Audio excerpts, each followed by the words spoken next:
Good evening, everyone, and welcome to the April 3rd Design Review Board meeting. First up is roll call. Board Member Rosner. Here. Board Member Kim. Here. Board Member Holscher. Here. Chair Chong. Here. And Board Member Odorcio is absent tonight. Thank you. Next up is oral communications for anybody wishing to address the Design Review Board for any items that are not on this evening's agenda.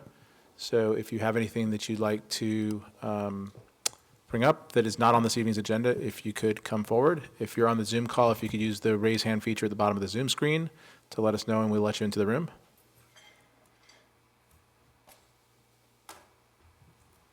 We do not have any hands raised. All right, thank you. With that, we'll go to staff briefing. Just so that the board knows, there is an appeal on the Owlswood case, and that will probably go to Town Council on May 7th. All right, thank you. And now is consideration of adoption of the minutes from the March 20th Design Review Board meeting. Is there any comments or motion to approve, or adopt, rather? I move to adopt the meeting minutes from March 23rd. 20th? 20th. Yep. 20th. And do we have a second? Second. All those in favor? Aye. Opposed, none. And with that, we move to our public hearings. So because one of our Design Review Board members, I believe, will be recusing themselves, we're looking to maybe switch the two items on this evening's agenda and do the application for 35 Juneau first. So I think we'd be looking for a motion to basically swap the two items so that what is now PH2 35 Juneau Road would be the first item on this evening's agenda.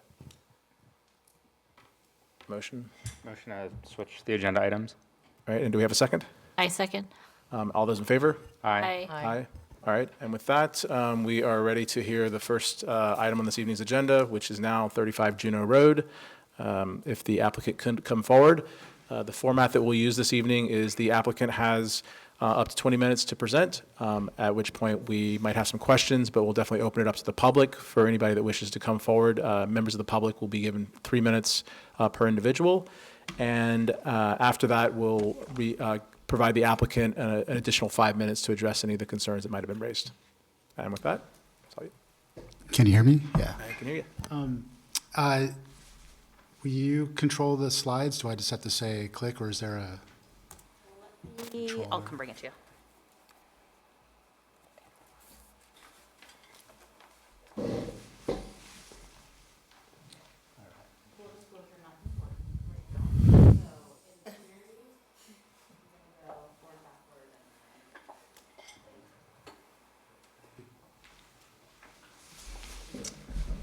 All right. Hello, my name is Brian Murdoch. I'm the architect for the project. I'm here this evening with my client, Adrian Andrews, and his wife, Carrie, is attending via Zoom. They both currently reside at the house and have been there for quite some time. And if after I'm done, if you have any neighborhood-centric questions, they're happy to answer. So basically getting into it, it's going to keep this short and sweet. The existing site plan is on the right, the proposed is on the left. We're proposing about a 897 square foot addition for a total of 2,325 square feet, roughly, netting a 30% FAR and also lot coverage. The additions are, here's the proposed, is a primary bedroom, going out in the Mercury Avenue corner frontage. And then we're infilling the existing garage and extending it out another 13 and a half feet roughly. And then creating a private patio with a 6-foot fence, all within, the setback constraints of the front yard.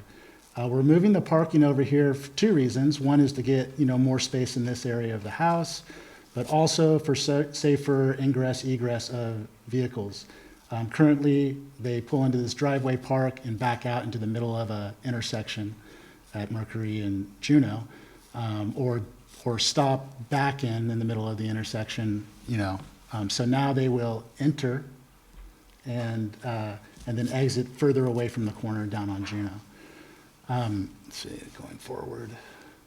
I'm going to fast forward to the end because I added some slides that are a bit more, here we go. So this is the materials board and the 3D renderings showing the end product with the, wrong button.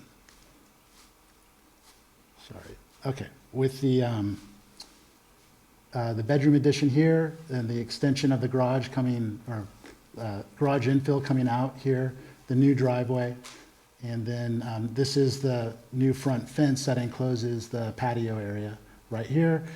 The living room is being extended out about 3 feet, and that's to accommodate some higher glass sliding doors to kind of create a lanai effect with the new front patio. The other thing so the additions mimic the massing of the existing house with the gabled roofs, small overhangs at the eaves and the rakes, and then we've kind of updated the house with bigger windows, clean, simple detailing, and then on the curb side with these wood accents on the, on the, let's call it the garage utility door and the fence, and then we have a stack formed concrete, board formed concrete for the patio wall, which is about 6 feet tall. Reason we chose concrete is we like the look of the board formed concrete, but also an acoustic barrier, both from the activity in the patio coming out into the neighborhood and the intersection, the vehicles going by. Looking at so the whole driver for the design is the proposed floor plan on the right here, existing's on the left. We wanted to create a more open floor plan. The existing house was a bunch of small, like a really small alleyway kitchen and a small living area with these small bedrooms. And, every house on this street was like that back in the 1950s. So we're bringing it up to current day. They have a growing family. We created a bigger kind of open plan with a larger living room combined with the dining room and a big kitchen, small laundry area. Also space, to get this space, we infilled the garage and then have a smaller utility storage area that, is a smaller version of what the garage once was with a home office because they work at home quite a bit, as does a lot of people these days. And then the primary bathroom over here in the walk-in closet and an additional bathroom. Here's the patio with the open doors, getting a nice indoor-outdoor kind of lanai effect. And then the patio concrete wall right there. We're proposing some ornamental landscaping to soften the wall from the exterior, and then also some ornamental landscaping along the parking to kind of shield the look of the cars, in that area. So that's basically it in a nutshell. If you have any questions, we're here to answer them. All right, any questions for the applicant? Did you have, okay, yep. Great, thank you. I was wondering, I was studying the plans, and I have a couple questions that I'd like to understand your process. They mainly have to do with just alignments. You've got a new slider to the back with an existing trellis, and then you've got these 3 skylights, 4, but 3 in the living room, and then a 4-unit glass door in the living room to the front courtyard, and then an overhang. And I'm curious about the alignments there. If you can just kind of walk through your thought process on kind of the placement of those, and most particularly too, and I'm just kind of curious about this. You've got that new overhang over the doors into the living room, and it doesn't fully cover the front door, and I just kind of want to know if that's on purpose or if, kind of what your reasoning is for that. So, okay, so the way they want to, so here's what we're considering the front entry of the house for the way they want to use it.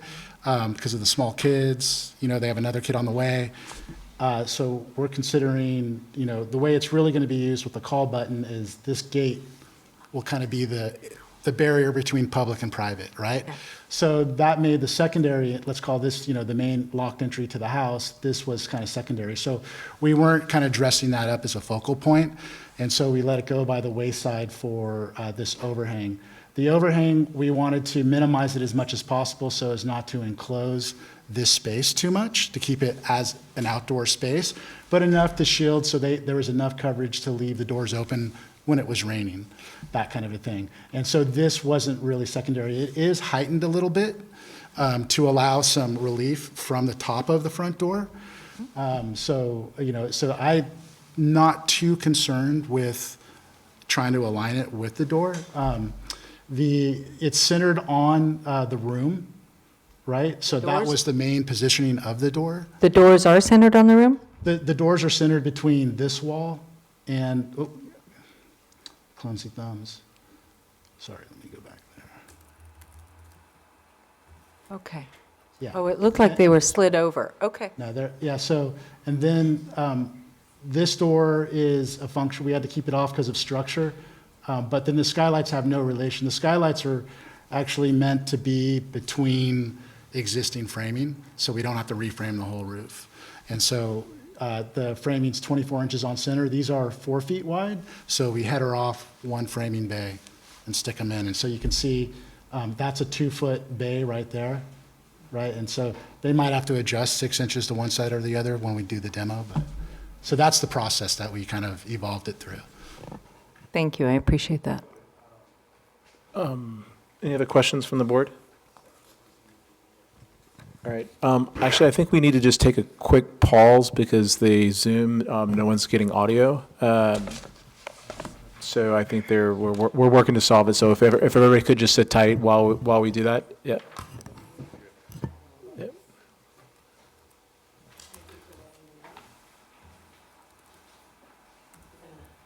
He's working on it. We should have about 5 minutes. Okay.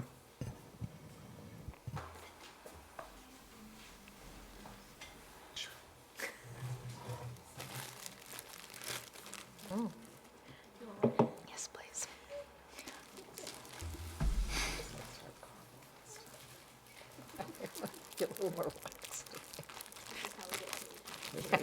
We're paid in mints. Got a text saying that they're seeing that it's on mute from your guys' end. Yeah, that's what we're trying to figure out why that's happening. So and I do appreciate the audience member who let us know, because I have no way of knowing that. It looks like we can't unmute it, because then you're gonna have an echo in the room with it still wouldn't help the audio, so he's working on it back there.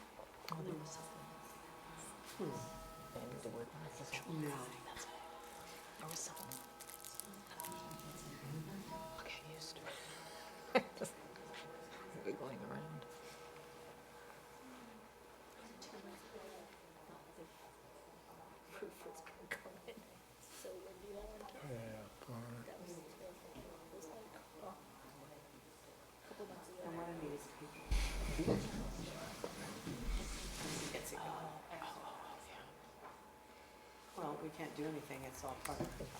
He's going in through the main one now. I wonder how much there is between. Enter into Zoom and audio. Because that's what he's doing. Because he should have. I don't know how this works. Moves a little bit. Sorry. I didn't get my AV degree. Audio visual part of my degree. Has no one been able to hear anything on Zoom? Is what? Has no one been able to hear anything? Recording in progress. Said there's no audio. good? Can I just ask our town lawyer if we, You know, we can move forward. Our agenda clearly says that Zoom is not, Right. you know, if something happens, it's sort of at your own risk that you participate on Zoom. So if we need to keep the show going, we can do that. yep, we'll give, do we think we're close on, if we're close, we're okay. I I think was, you- I was more, I guess I was more worried about like, for anybody on Zoom that would have missed the presentation or the It's at question. their own risk, Okay, essentially. all right. So, Oh, we're great. can you ask your person if they hear it now? They don't. CC and transcript not working either. No, we're gonna see. We can have a meeting without Zoom, we've done that We before. can, yeah, I We mean, can still have a meeting without Zoom, but we want to give it at least a good, honest try. yeah. Makes sense. It's not a requirement anymore now that we're not in that pandemic stage of life. They're saying they're not doing it.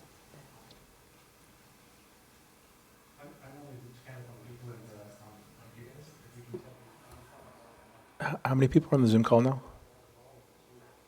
How many people are on the Zoom call? We have 7 attendees right now. Okay. Yeah, let's see if we can. But what I'm saying is they can't hear it at home, so something's wrong. No, there's a couple of people that are trying to. Yeah. Maybe they should go in and out again to see maybe. Yeah, I mean, with 7 people on the Zoom call, I'm inclined to just try to Yeah. see if we can't get it fixed. Yeah. Thing, we did that for pickleball. It was, I just don't want to do that. I would rather. We also only have either 2 Zoom applications tonight. Or get yourself to the meeting, which we did with the TPC. That one, it was the December one last year. But it is in the agenda that it's kind of a participate at your own risk, like that's how we protect ourselves. There's no, but it's always good to try harder because we want everyone's due process rights to be met. Okay. We're gonna try and log off and log back on, I'll let you know. See if it works, because it has it all up there. It should work. Yeah. And you didn't have it before, so I do appreciate it. Give us a couple minutes. Yeah. Thank you. So I remember we had this question once before. It was with TPC. That's right. And we didn't. And Erica tried to get people to call on her phone, and I That's was right, like, remember don't, that? Yeah, don't give your number on the public record. So, Yes, that's right. Remember that? So you're not required to have it No. anymore. let me see. I Let me think Ben, just, Ben even said that once Yeah. on the record. okay, So just we gonna. could go forward. We'll give it 5 minutes. We could, although it's quite a nice feeling. So with this the is lights what, down you know. dim and. Sorry. This is what it says if you want to, you know, if you end up needing to read it, please be advised as participating via Zoom, do so at their own risk, a designer people Yeah, cancel. okay. So if we need to say that, we can say that. They can see it, they just can't hear it, so. Brian, so if we can't get it going, there is on our agenda a disclaimer to the effect that, where are we? God, it's so dark over here. Is there no way that like we can have like one person log into Zoom? It doesn't work at all. And for them, Test, test, please test. keep in mind that those I don't see any participating captions. Is at their own risk. It's not required by law anymore. But I'd like to accommodate. Yeah, I would like, I mean, if it's just a 5 or 10 minute fix, Well, I don't know. That's exactly right. what is he telling us? We have a workaround if we need, so, You could just use an audio. yeah, we're gonna just, we'll call and they can just listen on the phone. I mean, there should be, there is a call-in number for the Zoom. I don't know if that would work. Yeah, but it might not. I don't know. I just putting it out there. All right, well, let's, maybe we'll go ahead and move. If you've got somebody at home or whatever, if you could just call them and like let them listen in, that way would be great.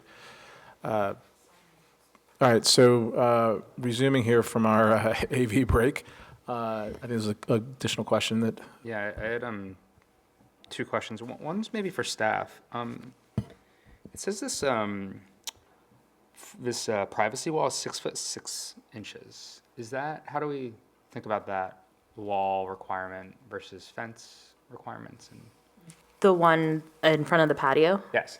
that is not in a setback, so it's allowed to be taller than 6 feet. So we would just evaluate it, whether it's an appropriate size, but it's not variance territory since it's outside of a required setback. It can be taller than 6 feet, Okay, great. if that's what you're asking. Yeah, thank you. And then I didn't see a landscaping plan. Just I saw there's some evergreen shrubs in the rendering. Did you have something in mind that you were going to plant in front of that wall? Something ornamental and small, but and of course, that works with all the fire requirements, but we haven't chosen anything yet. Okay. I mean, it's likely going to be something of like the pittosporum variety, because there's a lot of selections there, but it's evergreen and Okay. things like that. Okay, cool. So it's meant to be a screen. Yeah. Awesome. Thanks very much. any other questions? All right. With that, we'll now open it up to public comment. Thank you. Yeah, just leave that there. All right. If there's anybody that wishes to come and speak on this application, please come forward. I would say we would normally go to the Zoom call to see if anybody, is the audio still not working? Okay. All right. So with that, we'll bring it back to the applicant. You do have additional 5 minutes that you can use to, any closing remarks if you like? Thank you very much. Nope. All right. With that, we'll close the public portion of the hearing and bring it back to the board. Would anybody like to lead us off? We'll start from the left and work right. Thanks. Okay, that just fell off, but does it matter? Can you hear me? Yep. Okay, sorry. I'll get used to this. Yes, I went by the site and it fits within all the parameters, all the zoning parameters. So I absolutely fully support it. My questions were based more on architectural alignments. I think there is an opportunity there, and I would encourage the architect and the applicant to consider if it's a good idea to make some alignments between skylights and doors and centering on rooms, just because I, as an architect, think that does make a difference. That is an aside, but that does not at all affect my support of the project. So I think I support it. All right. Thanks. Dan? It's a strange lot. It's definitely a corner lot, so I think this is a change that I can back up. So there's nothing being asked us to in terms of variances. So Right. that's all. Yeah, I fully support it. I really like the design of the front yard and that privacy screen and the different materials. I think it looks really elegant. I think it'll make that lot just a lot more curb appeal, I think, just as you walk by, and it is kind of a prominent lot in that neighborhood. So, yeah, I think it's a really thoughtful design, and have no suggestions or anything. All right. I'm in the same place. I hope, I've enjoyed seeing the garden and over the years that's been there. So I hope there's still room to be able to grow some vegetables or something like that. Has my full support. I think it's a very reasonable, way to improve and get some additional space in that neighborhood and on that lot. And definitely, corner lot, a little more difficult to work with as far as the pieces go. But I think the architect's done a great job. So. Sounds like we're all in the same place, which would be then to look for a motion. We have a draft resolution, so we'd be looking for a motion to approve the draft resolution as drafted. The taco truck. I'd like to make a motion to approve the draft resolution as written, and that is categorically exempt from CEQA. And do we have a second? A second. And all those in favor? Aye. Opposed, none. And with that, the draft resolution passes, and we move on to the next item on this evening's agenda. Thanks.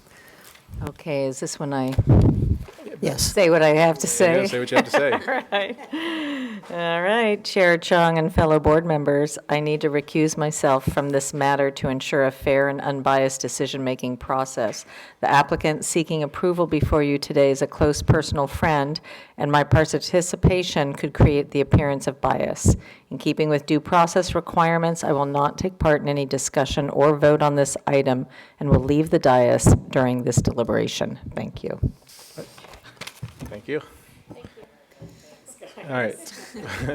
With that, it sounded like it was drafted by a lawyer. So with that, we move to open the hearing for 1911 Mar West Street. If the Let's wait till Phoebe leaves the room, please. Sorry. Yeah, sorry. I'm just trying to make it as clean as possible.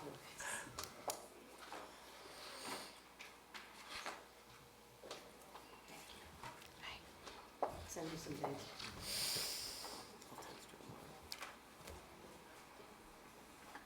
All right, now with the full departure of Board Member Holscher, we now begin PH, which is now the new PH2, 1911 Mar West Street. If the applicant could get set up, and whenever you're ready, we are to, let me get to. Is it just this one? Okay. It's a fancy one, Asha.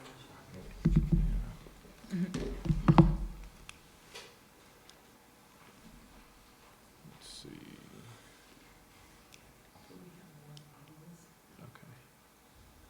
Okay, great. Okay.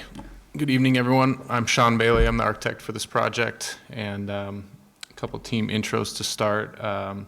Colleen and Phil are our wonderful clients. They're going to speak in a minute and give a little background. Jeff Junction of Junction Construction is on board, who's done a lot of work in the area and been a great addition to our team. And then I wanted to thank Savannah and the planning staff for all the work to get us to this point. We're going to try to have Phil, the owner, with Colleen, give a little background here on speakerphone. We'll see how this goes. All right. You hear us, Phil? I can. With the FaceTime call, I've lost the presentation, but that's okay. I've been told I look a lot better not on camera as well, so this is probably better for everybody. I want to thank Sean. Thank you for handing it off, and thank you to the Design Review Board and the planning team for all the support that we've got and for presenting this opportunity. A little bit about how we got here. Work brought me to Tiburon almost 11 years ago, and I've been renting over on Mar East, looking for the right home to show up, and it did. And we fell in love with this home, its architecture and its history, and we also won the lottery with our neighbors. So we bought the home, but we also bought the adjoining lot.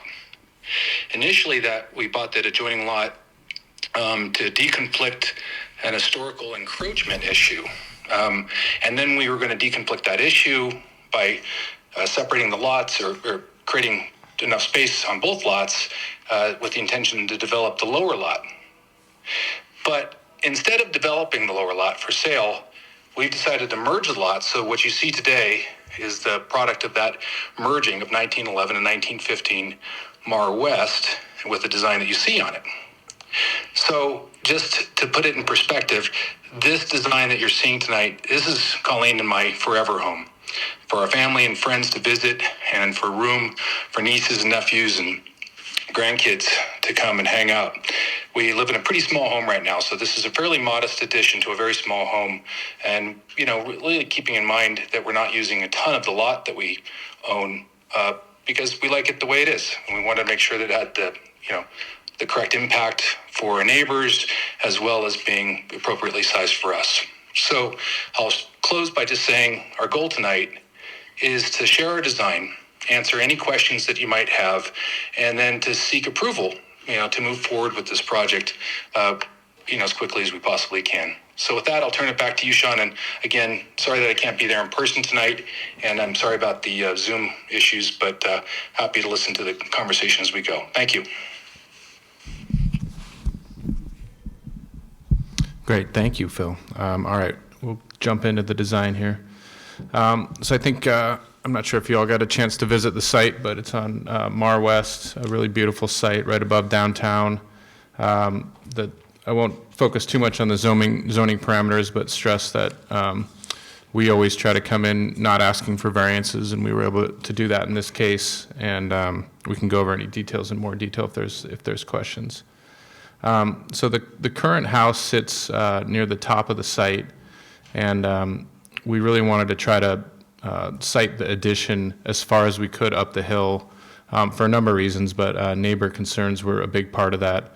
And some of the other goals that we kind of set out from the beginning were we wanted to create a home that's responsive to the natural setting and environmental constraints and the hillside condition that we have, and terraces down the hill. And again, neighbor view lines were a big part of that, and a big part of kind of understanding the hillside design guidelines. We wanted to create a home that is a good place for them our clients to have friends and family over, and it has abundant light and transparency, and the beauties through the architectural materials and structure itself. And this particular home is a very, very unique mid-century design that we wanted to try to keep the spirit of. And we wanted to carefully think about how it connects to the landscape of the site, because there is a decent amount of the site left that the home doesn't take up. And then we wanted to create a home that's grounded in sustainable practice and energy efficiency and easy to maintain.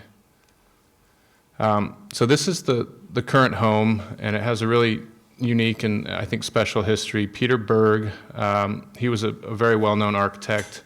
He was one of the founding members of Gensler, and he went to Cal Poly and was a big donor there, and so that's where I went to school too, so it was really neat, cool connection that he had been so involved in Cal Poly. And this was his personal home that was built in 1962, and it has a lot of unique character, and I just remember the first time arriving on the site and seeing how much character this house has, and it's been a fun challenge to try to create an addition that honors that existing architecture.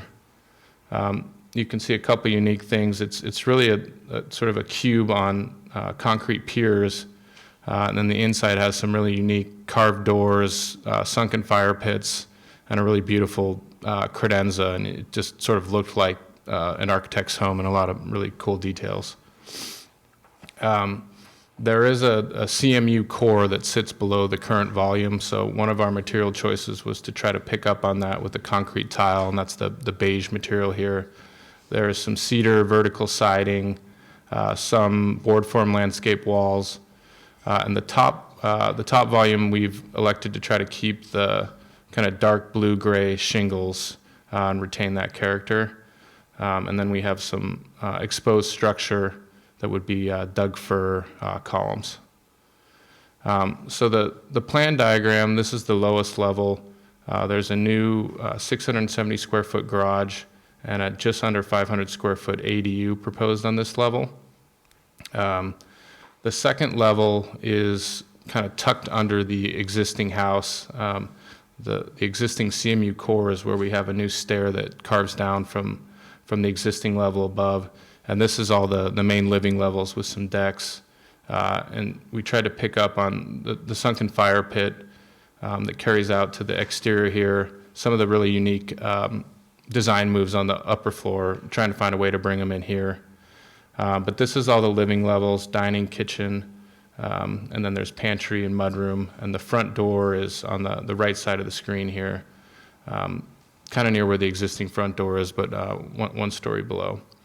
And then the top level that it is around 1,600 square feet, and we really wanted to try to be minimum here in terms of structural work, moving walls, but we did convert it into a couple additional bedrooms here, with the primary bedroom being up front. This section is kind of an interesting one. It does show the ADU at the lowest level is quite dug into the hillside. And again, that kind of goes back to really trying to anchor this into the hillside to preserve views for adjacent properties. And then what we've called kind of the top hat, it's a really interesting roof form that the existing house has that we tried to keep and celebrate a little bit. So this section kind of shows that. This is, yeah, obviously the proposed rendering here on the lowest level. You're seeing the ADU on the left, the new garage on the right. Hopefully this shows how much it terraces up the hill as you move up. And then the columns on the top level are new and kind of our way of interpreting the concrete existing columns and how do we keep that sort of expression of structure in an interesting way. We're going to meet some of the neighbors that we've talked to and talk through this more, but this was a view trying to show from the neighbor's view how it terraces down and trying to preserve views. This shows the front entry on the lower level right there and our use of vertical louvers that help preserve privacy for the neighbors up the hill. Colleen's going to step in here for some neighbor engagement. I just want to say it was really nice to see how much our clients reached out to neighbors and had a very respectful and civil dialogue in the neighbors as well. We were able to get support from all the neighbors in green here, and Colleen's going to speak to some of the stuff we went through as this neighbor engagement process. Thank you, Sean. Yeah, so we just wanted to, as this is our forever home, we wanted to be very conscientious with our neighbors and through the design process and wanted to collaborate with them as early as possible. So we began our initial engagement at the beginning of January with our immediate neighbors at 1905 Mar West, 1919, and 1921 Mar West to share our design plan and get their feedback. We then extended the outreach over to 110 Las Lomas, who is a neighbor highlighted in black there, and then engaged also the Berg family, the blocks adjacent behind us, and then we had a neighbor, Sarah Haig, who also provided support. Want to flip to the next? Thank you. So this was one of the collaborations that we, and feedback we heard from a few of our neighbors regarding the large pine tree, the request to remove the pine tree from the neighboring units behind us, and we incorporated the removal of that pine tree in our design. We also have engaged an arborist and a tree removal company, so we will be providing an arborist report upon requirement. The next collaboration was with our next door neighbors at 1919 Mar West. They had requested additional screening. As you can see, we had initially had vertical screening on the two upper windows for privacy, and then we added the additional screening to the lower window in our living room to provide additional privacy. The shared turning radius at the top of our driveway has been a problem for our neighbors, the three neighbors that share the turning radius. This portion of the lot is shared between our property and 1919 Mar West. Our initial design pushed back the existing turning radius about 5.5 feet, and 1919 Mar West requested if we could look at that and improve that even further. And we were able to reflect that additional 2 feet. Please note that that was, the error was picked up by our lovely neighbor during her review. Thank you very much, Catherine. And we did incorporate that in the late mail, so you can see the change of that final location of turning radius in the late mail.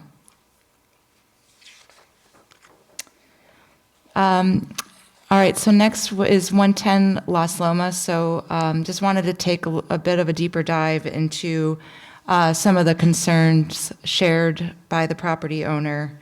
Phil and I became, I guess, surveyors and story pole installers. We put up a makeshift story pole in our initial meeting with Elizabeth Sutterston, just to show the corner of the ADU, which is the far southwest corner of the property that would potentially impact her view.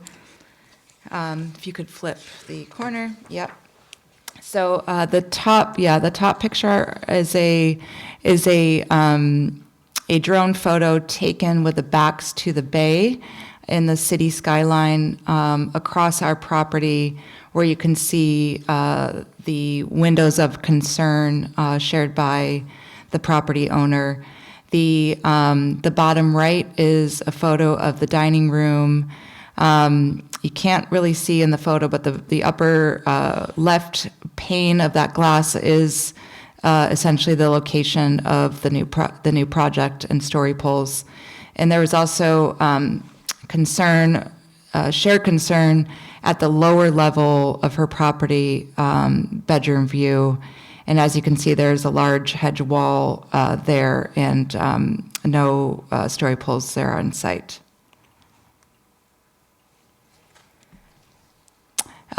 These photos are taken from the kitchen window, which is highlighted on the upper middle portion of the property.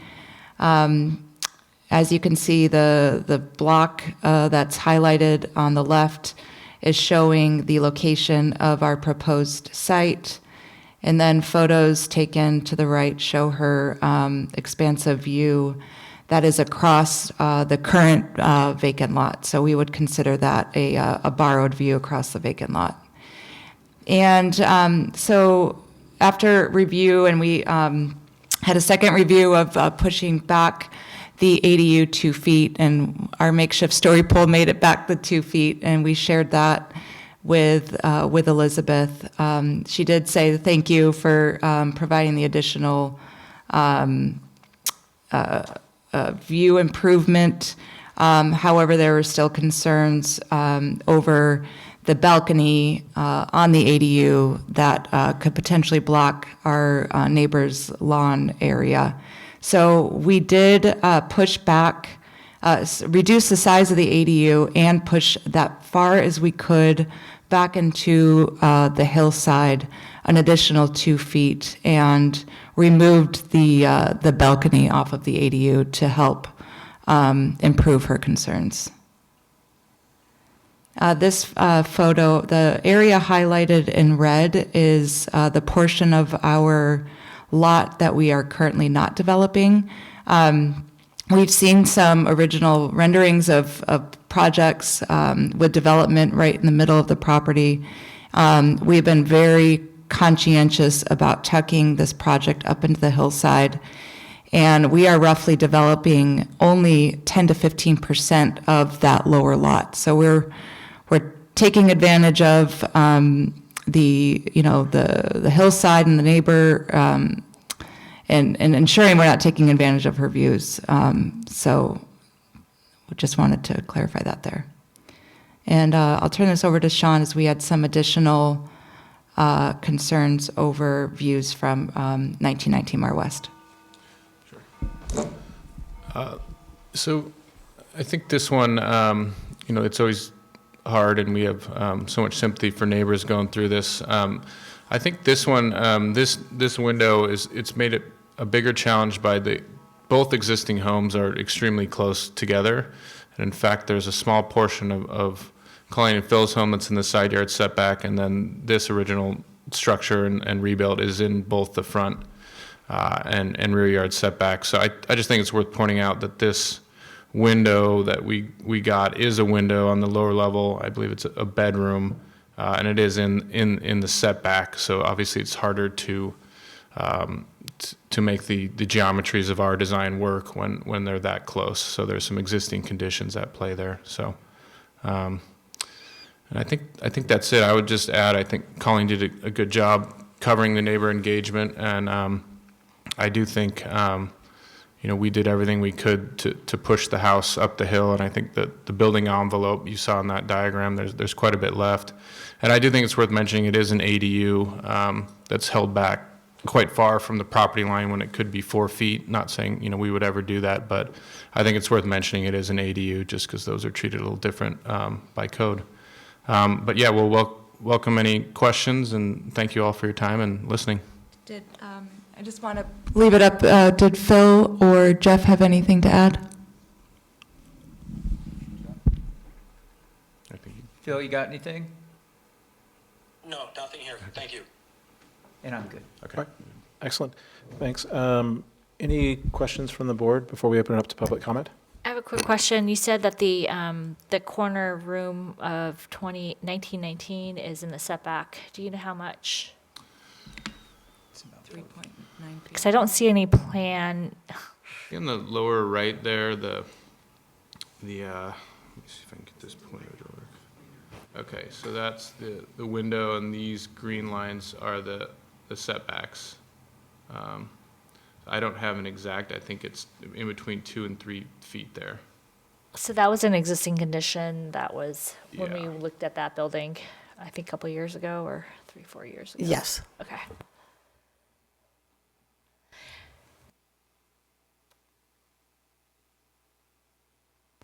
Could you give me the floor to, I didn't look at the section, sorry, my eyes are so bad right now. The section to section, the heights between finished floor to finished floor from the bottom, the very bottom, the garage level to the main floor, and then the main floor to the bedroom.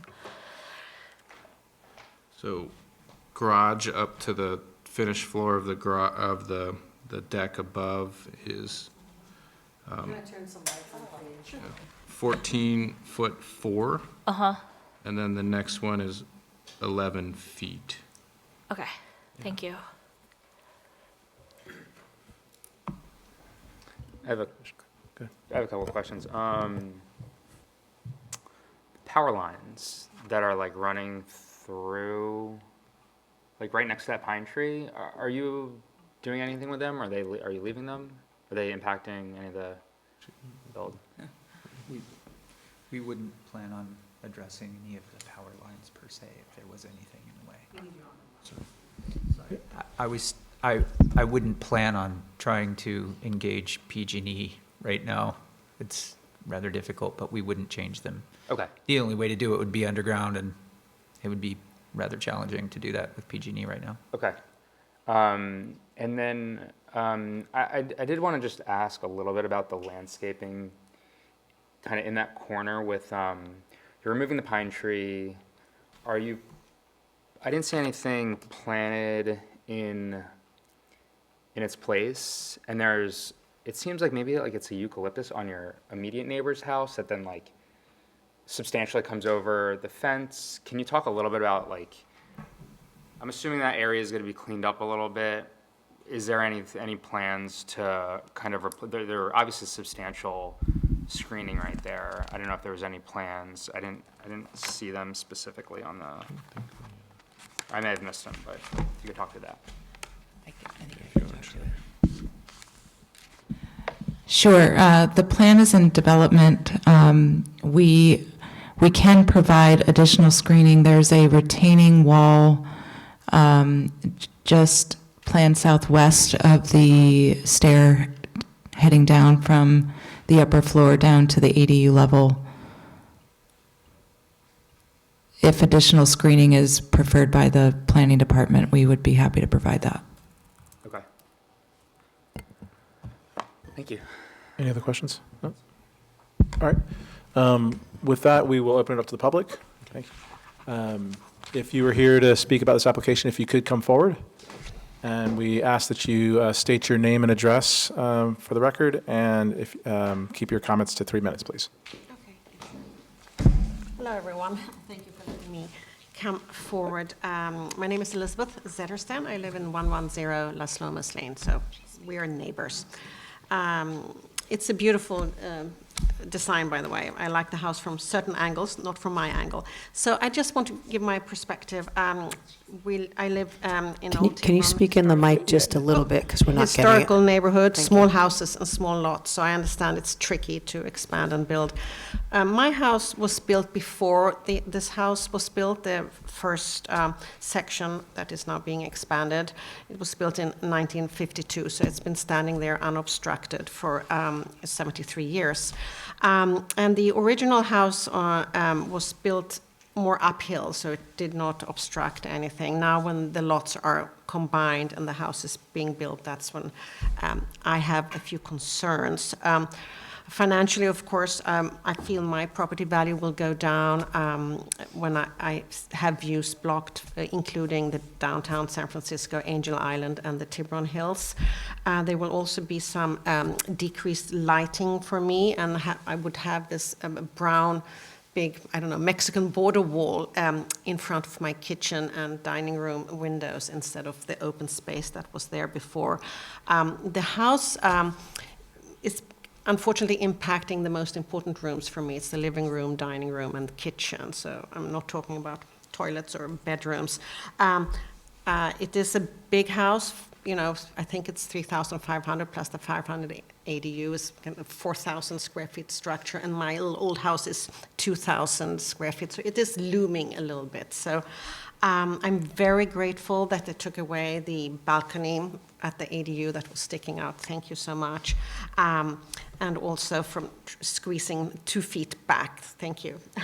But 2 feet with this big wall structure, the length and the height of that hole is still a bit of a drop. And I don't feel there is a guarantee that somebody who buys this house later won't build something else on that empty lot downhill.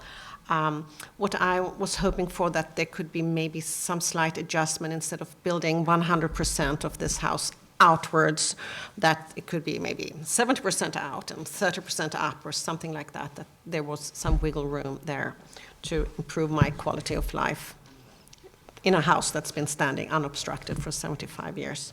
That's all I want to say. Okay, All right. Thank you. Thank you.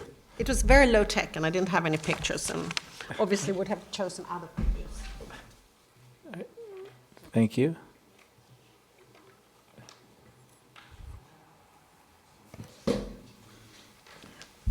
Thank you guys for what you do. I haven't been in this room in 26 years since the community came together and supported my wife and I in rebuilding our home after it was destroyed in the 1998-99 El Nino storms. So it's good to be back. Coincidentally, then Jeff Junkston was a young, fresh-faced project manager, and he built our home, and we've got a lot of confidence in him. I heard the word Peter Berg today. I haven't heard his name in a few years, and I couldn't figure out if Sean was talking about the house having character or Peter Berg having character, but that's a different night's discussion. Look, we are the old folks on this lot and on this driveway. We share with the Chens and with Phil and Colleen, the 3 homes at the top of the hill. We've lived there over 30 years. We've raised our 3 children there. We put them through public schools in Tiburon. I coached Tiburon Little League, CYO. We've been part of the community, and that's really what this process here is all about, is trying to develop strong community. And our neighbors are good people. It's never been a question in our mind of if this hillside was going to be developed. It was when and to what extent. And I can vividly recall developers coming and knocking on our door with 3-dimensional models showing 5,500 square foot homes that they had planned to put in the middle or the lower end of that lot. It would have not only impacted views on Las Lomas, but it would have blocked out the sun. And fortunately, those plans were never developed. These plans are modest in encroachment on that lot, 10-15%, as Colleen said, which is about as de minimis an impact on Las Lomas as one can imagine. There's a price to be paid for living in a community. Would we have preferred not to see the homes on Centro West up above us developed into 3,500 square foot, 0 lot line, properties? Of course.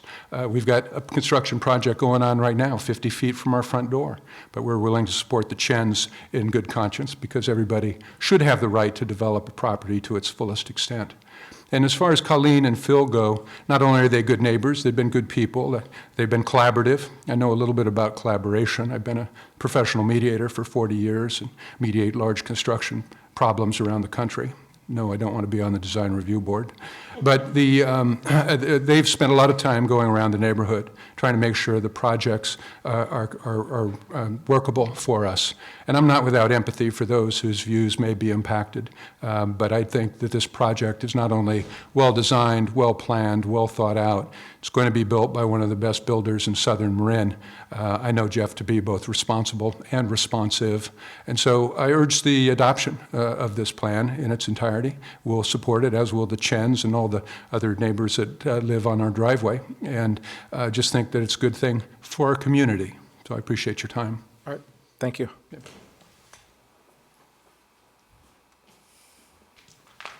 Sorry, I did not plan to say anything. I'm Catherine Yee, living in 1919 Mile West.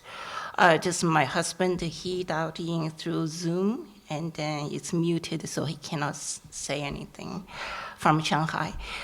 So basically, I just, kind of say things that he wanted to say. He's talking about the view from one of the bedroom. Sean Bailey has already kind of, talked about it. Just one more thing, I just thought about it. I'm always like last minute. Our sewer lateral, our private sewer lateral, unfortunately goes through Phil and Colleen's property right in front of their pylons. So I just want to kind of understand how we can access it. So just kind of make a note that the architect, the construction will kind of communicate with us on that. I think that's it. All right. Thank you for everybody's time. All right, thank you. Anybody else here this evening that wishes to speak on this application? All right, seeing none, is the Zoom call working where we can? There is someone's hands raised, so I can go ahead and try. I'm not sure if they will be able to speak. We will give it a shot. Tony, I have unmuted you if you would like to try to speak.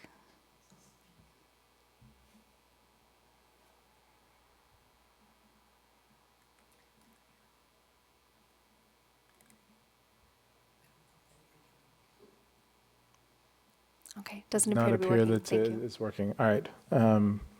Sorry, Tony. We unfortunately won't be able to take your comments.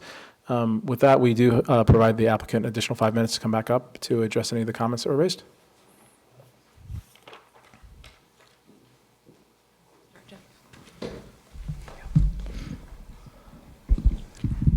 I just wanted to, it's Jeff Jungston, Jungston Construction. I just wanted to address the comment from Las Lomas. And Bruce teed this up well. We have seen hundreds of projects in Tiburon in the course of our doing business here. As I generally do when we put story poles up, we look from all angles of everywhere. And Colleen and Phil have been extremely intentional about how they're staging their project so that it's as tight as it can be. There are serious constraints on this lot. And if you look from an unzoomed view through any of the windows in Las Lomas, it's incredibly covered in foliage in that direction. You can barely make out a story pole through the trees on their side. When you look at it from the Edwards side, looking straight at the house, you can barely see the house. You can see one window, and then you see a hedge. So the responsibility of protecting that type of view is intentional for the client, and it's been really important to the architecture. But from our perspective, there is no view block there that isn't blocked already. It's incredibly impacted by the foliage that's in play, let alone anything else. The responsibility or the response of pushing the hillside, the work into the hillside is really great. The reason they didn't go up is there would be a lot more impact up there, plus they're trying to connect it to the ground. So the constraints of the site, making the driveway work, and their ability to pull the ADU back, it's almost non-existent from any view that you look from Las Lomas as an impact that I would feel responsible to put forward. I just wanted to mention that. Have you been in my house? Yeah. Thank you, Jeff. I also wanted to mention that the lower portion of our lot, is currently a vacant lot. And in reading the hillside guidelines, the A vacant lot is often considered to be a borrowed view, which is most likely to be compromised by the eventual development of the vacant lot. A borrowed view is one of which is temporary in nature and which may reasonably be expected to change upon development of the lot.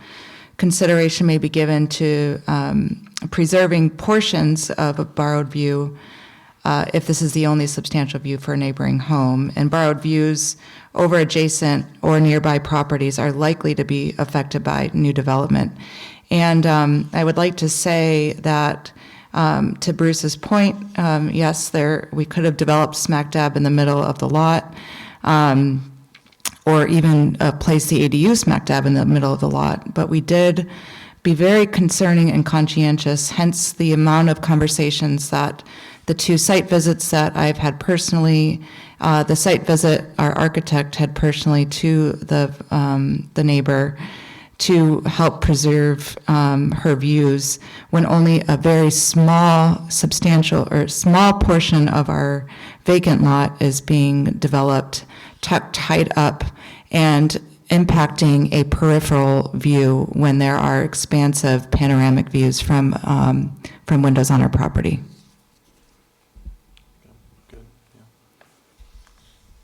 Phil, do you have anything?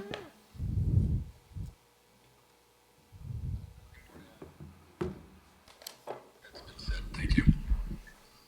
Okay. Thanks. All right, thank you. Sorry, sorry, yeah, there might be I some had a questions. question Yeah. for Sean. I was just curious.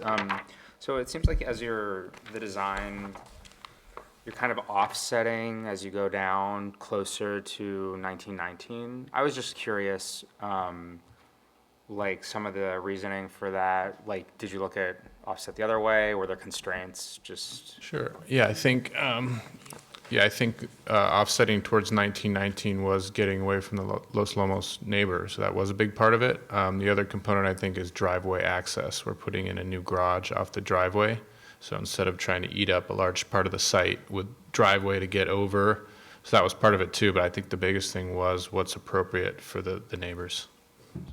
thanks very much. Yeah.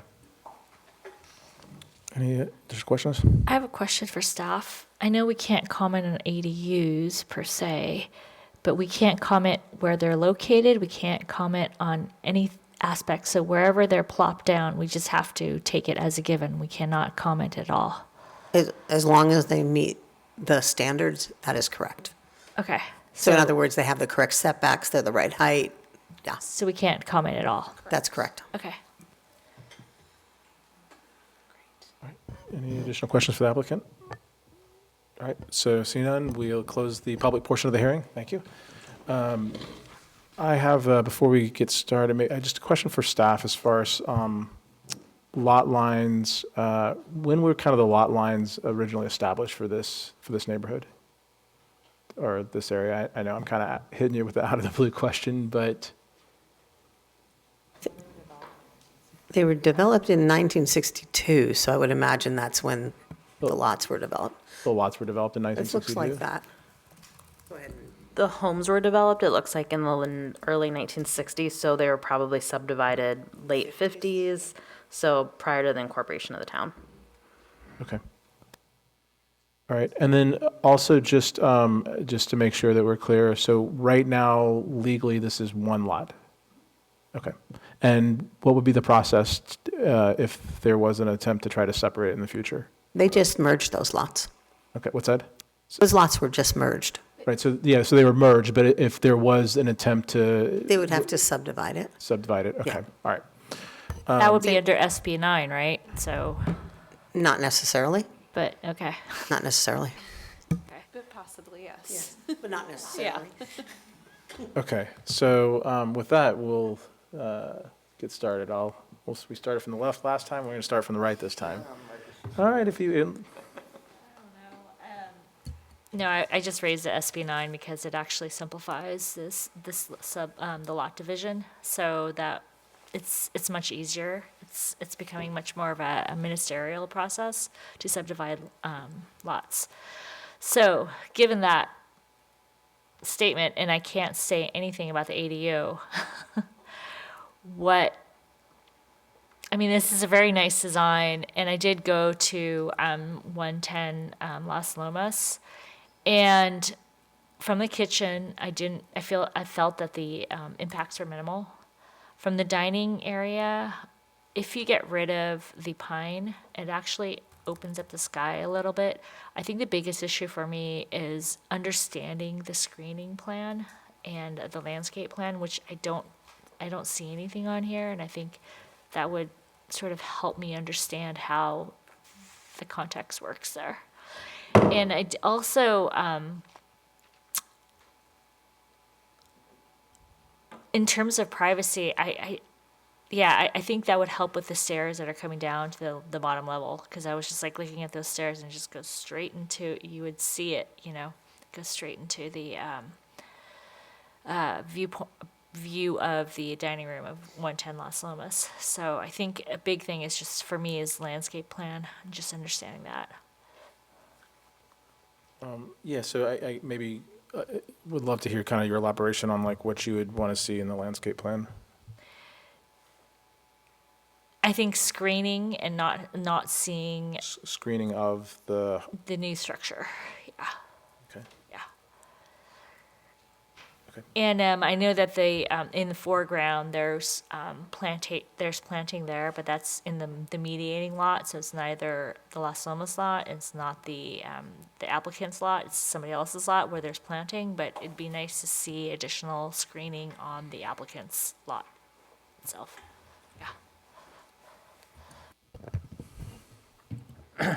Yeah, I'm in your boat. I mean, it's not only is it a beautiful design, I feel like the architect pulled the rabbit out of his hat a little bit on this, like building, making a pretty dramatic improvement to the lot so close to that neighbor at 1919, and for the most part, like being on board with it is, like, I think a true testament to that collaboration.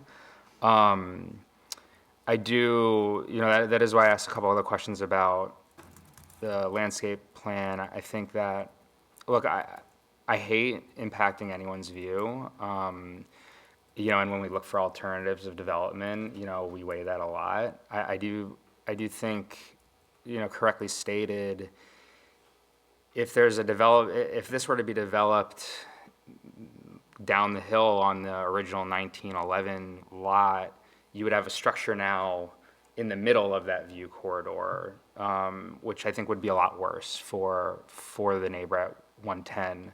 I think the way they've pushed the structure up the hill as much as possible, and they are, trimming off a little bit of that view, but that is really part of the design guidelines, and I think in the spirit of the guidelines when you have that panoramic view. Is it view or daylight? I think the biggest impact from a view perspective is, there's a little bit of, the nub of Angel Island is now cut off from the dining area. And, I'd love to find a way to reduce that, but I think they've gone as far as they can, and you do still have that expansive, like, unobstructed water, the expansive kind of bay. I do think removing that pine will increase a lot of daylight.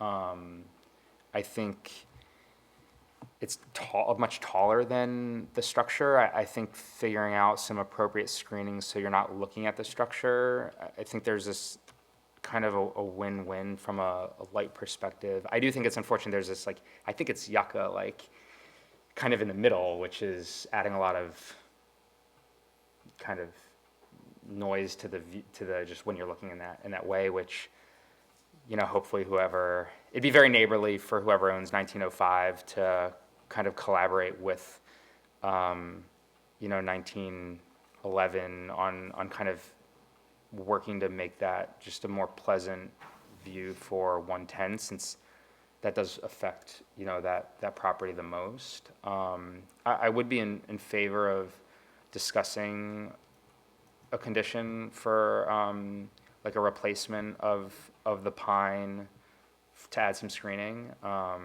think that would be, I think that would do a lot. But that's kind of where I'm sitting. Okay. Yeah, I'm in a similar place. I went out to the site today. You know, this could have played out, I guess, very differently from a design review board standpoint. You know, they often applicants, I think, kind of use the design review board to litigate designs with neighbors and all that. I think we could have just as easily seen a fully developed project come through on that lot, right? Someone that came in, wanted to maximize the amount of square footage, wanted to put in an ADU. I think that would have caused a lot of like angst for a lot of neighbors there. I think that we would probably have potentially gone through multiple iterations to still not get to a design that anybody would have been happy with. I guess that's, my guess is that's kind of what the applicant went through as part of, in their mind as part of the process, to then say, hey, look, it makes sense to combine these two lots, you know, take advantage of, you know, the additional space and ability to develop onto it. And then, again, I think we could have seen a design that came down further down the hill than the design we're seeing, that we would have then potentially sent back, only to have them reel in areas that they proactively kind of did in advance of tonight's meeting. And so I guess what I feel like is that there's the potential of, like, as opposed to seeing, you know, 4 or 5 continuances of multiple designs, including one that just basically built a house on a lot that is clearly a barred view from that neighbor. Instead, we're seeing a very thoughtful application that has already taken all that in consideration. So I guess from my standpoint, you know, I think I could support like the landscaping plan, but from a design, I should also add, I think it's a beautiful design. I think it is very respectful of the lot and the existing structure that's there now. And so for me, I found it seems like it's something that's been very well thought out already. And it has saved potentially a lot of, you know, meetings and hearings and upset neighbors. Not to say that everybody's happy, but I think it's hard to develop, you know, what they're trying to do, and with that many houses that close, and have everybody come out that happy. 1919, you know, if that project came through today, there's no possible way we would approve, you know, that much building into the setbacks. So I think some of the concerns there from the corner windows or whatever, I think when it exists, so it's kind of a little bit of a self-created, you know, impact for that lot. Not necessarily self-created by the current owner, but from the original design that went in there in that location. So yeah, I mean, I guess from my standpoint, it's you know, short of maybe looking at a landscaping plan, it'd be easy for me to get behind and support. I have a question.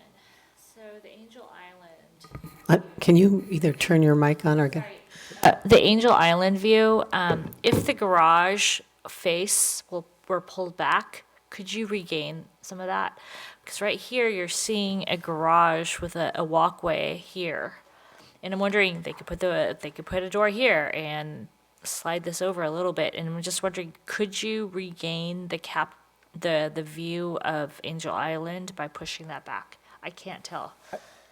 And I guess my thought on that is the benefit of having a little bit more square footage in the garage. I mean, like I have a very narrow garage, and it's a constant like dinging of doors, and bicycles are squeezing around. And I think the upside benefit of what you would pick up in view through that area, I wouldn't. That's not something I'd necessarily get. I don't think it makes a significant enough difference. Well, there is a 3-4 foot corridor here. So pushing this a couple of feet, you would still have that. You still have the storage. Shifting the door over here, you would still have access to this back sort of area. I'm just wondering, by pulling this back, do you gain any more of the? And I think you would know because you said you saw that there was a corner. I'm looking through my pictures. I am not sure. I'm trying to find, I can show you some pictures. I don't think it's unreasonable to have a small corridor on the back of a garage to be able to walk like your bicycles to the storage area in the back there. I mean, that's not a huge amount of room, and it would. But what I'm saying is, if that door were shifted here, you pull this garage this way, you shift this way, you still have a corridor to put stuff in the crawl space. I'm just saying, is there anything to gain? I think you can still have what you're talking about. But I'm just wondering, you know, just slightly pulling this back this way, you can pull this forward. Can you get any more of the view? I can't tell from my pictures. I actually don't see the gain from my pictures that I took today. Yeah, and I come, the whole reason for creating the language that we have in, from the town on barred view is I think this is just the classic definition. This is a view looking across an empty lot. I don't want to be stickler for the rules, but technically no, right? Because this is not the development of an empty lot. I think that's the argument of like if they would have developed 1911 and then it cuts off the water view, that's a barred view.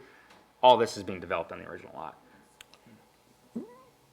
But more to answer Suzanne's question, I don't know. I think the orientation's a little, it's not straight on. So I think if it were straight on and they were kind of like, because 110's set back, so you're kind of looking at an angle. So I think the 3 foot. Well, so hold on a second. I don't think it would. Let's go. Okay. So going back to barred view though, like do you feel that if there's a view across a lot, and let's say that lot currently has a very small 1,200 square foot home, and there's a view across a portion of that lot that would clearly need to be developed in order to gain additional square footage, is that barred view? I don't think that's what's happening. It'll be But, if I get into my philosophy on this, it'll be Okay, counterproductive. I feel it does, because I feel that like an applicant should be able to develop, a home, and if the responsible development, right, occurs and ends up taking away a view, right, if there's But it's not a 1,200 square foot house on a half-acre lot that's then being developed. It is a 2,000 square foot house, still technically being developed on a 500 square foot lot, like portion of the lot that's now 1,300 square feet. So yeah, Brian's talking on a principle. So he's talking on a principle. So because he believes that, because of the principle that he's alluding to, therefore they can do, and because of the respectfulness they have, they should be privileged to do what they will need to do. I'm just simply asking, just like, could there be a win-win? Like both parties would feel a little bit better, but I can't see the 2 feet. Actually, when I look at the dining room pictures, I don't see how pushing it back even 2 feet would make that much of a difference. But it's at that angle, so. It's an angle. It's tough. Yeah, I don't think so. So if I might, on this garage, we do have to be careful about them still meeting the required dimension, which when you push it to the 2 feet, they're going to be at the very border of making that garage meet our standards. So you're saying the 22 and a half feet? Because is the way that, can you read that, bring that code up? Because there is a section of the code. So it can't be smaller in width at you wanna 22 and a read it? half. So they need a required width of 17 feet for 2 parking spaces. And then since it's constrained in a garage, they have to have a foot on either side. So the minimum that they can have is 19 feet to meet code. And It's 22 and a half right now, Yeah. inside face to inside face. correct. So we want to be cautious about if there's a condition to move it in, just that it doesn't.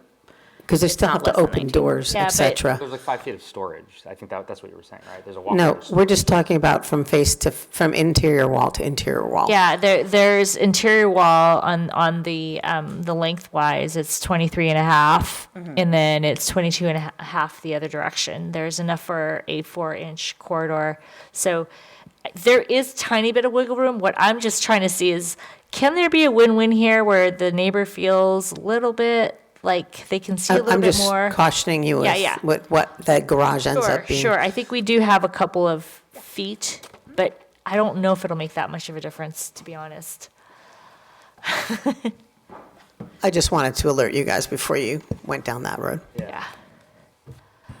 And then the impact on the plan above would be, they would get a smaller deck, but could this be like, I don't know if this is enough of a neighborly gesture that everyone would feel happy in the end. I don't know. I think it's too unknown I would not feel comfortable putting a condition moving that back because we don't know.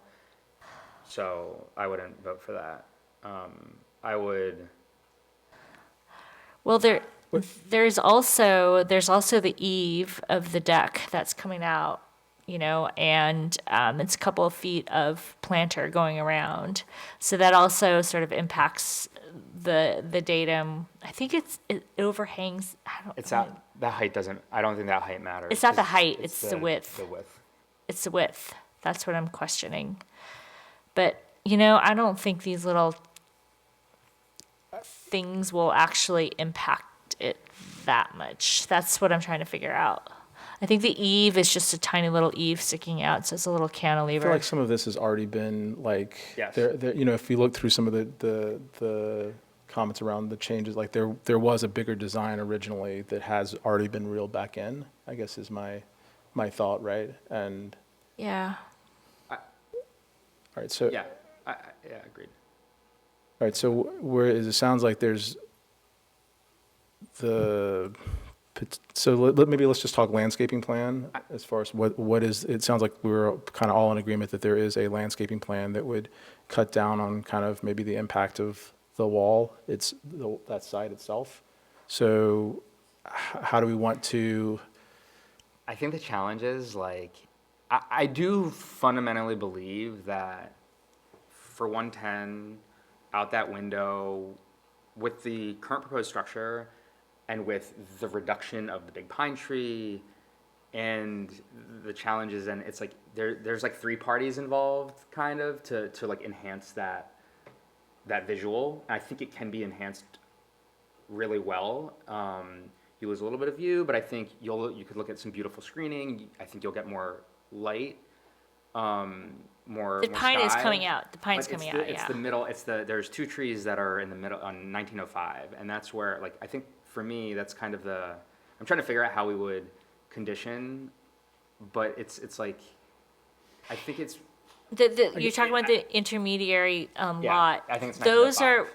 those are very skinny, I and they think they're have a yucca. lot of space between. So I think it needs to be a planting where it kind of covers up the space that's created between the trunks, actually. I really do think that screening is a huge deal, but the question is, if we give it back to staff, there'll be to decide, or should we ask them to come back? I think we just. I mean, ask staff. I think that if we give it to staff as a condition of approval, but we be very specific about kind of the type of screening that we'd like to see and what it would accomplish. I have no doubt that staff regularly looks at landscaping plans as part of our condition. I think the important thing here is just making sure that we specify what we'd like to see there. What I would like to see, this is just my opinion, is not something like a skinny little trunk that comes with some type of greenery on top. I think I want to see something full, all the way from the ground, all the way up, to cover at least up to the eave, and maybe even higher, because otherwise, I think that privacy is, I don't know, there needs to be a little bit of privacy, and I still think it'll be still lower than the height of the pine, but there's probably something in between. So I feel like it needs to be full. Does that make sense? Yeah, I do. I'm just looking at the, the portion of it and size of space there. And, you know, you always want to be a little concerned about how much verticality you put in there, because it could end up being another issue. But we can certainly look at that. See how It does become a little tight. the pine is really, really tall, and that's going to be getting rid of, but just fill in the gaps. That's how I feel. yeah, I mean, you want the landscaping to basically terrace down with the building, so you're seeing foliage and not the building. Like, that's it. So I guess what we're looking for is guidance that the landscaping plan that staff would approve would have a species that at full maturity would reach the eaves of the home. Yeah, and also all the way from the ground all the way up. So not something that is skinny like a palm tree and then has like prawns in the end. I don't like that. I don't think that's what we're trying to go for. We're trying to go for a full bushy thing all the way up. Yeah, like put a swarm or something. Yeah, yeah. Okay. Sure, it's something, did we capture kind of what that is? I don't know if bushy nature is the official landscape term. I don't know. Bushy species. nature, we could get that, little bushes, bushy nature. Bushy nature and the, Yeah, like and the, 15 Is it a technical term, Board Member Jean? We can figure it out. Yeah, and not, it's going to be much lower than the existing pine. Yeah, it's So like it- 15 feet, like 15 feet at maturity, I think. Well, I don't know. I don't. So what I'm getting is your idea is screening of the, between the properties to create privacy and softening up the facade along that side yard. Is that correct? Yeah. correct. Okay.